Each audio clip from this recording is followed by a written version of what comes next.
Un attroupement autour d'une jeune femme alerte les policiers chargés de la surveillance. La femme à moitié dévêtue vient d'échapper au pire.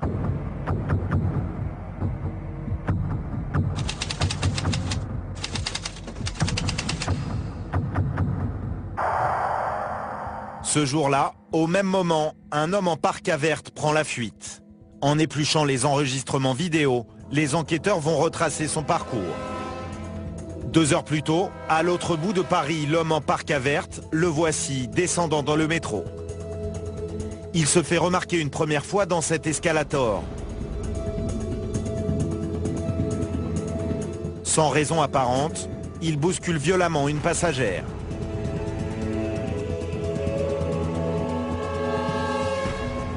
Puis continue son chemin.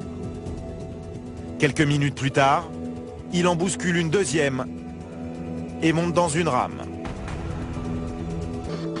On le retrouve ici, dans une station desservant les Champs-Élysées. Là, sur le quai, au milieu des autres passagers, il agresse sexuellement une femme.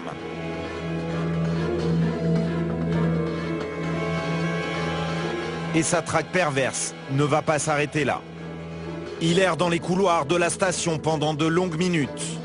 Il semble chercher sa proie. À plusieurs reprises, on le voit suivre différentes femmes avant de rebrousser chemin.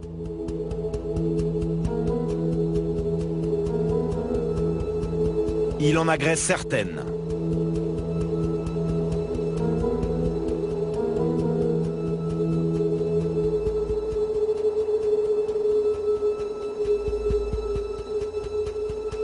Finalement, dans ce couloir, il repère une jeune femme seule.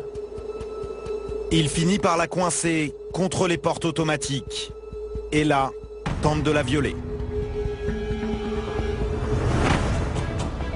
La lutte dure plusieurs secondes. La femme se débat et parvient à se libérer. Grâce à son signalement, l'homme en parka verte sera arrêté le lendemain. Il est depuis interné dans une unité pour malades difficiles.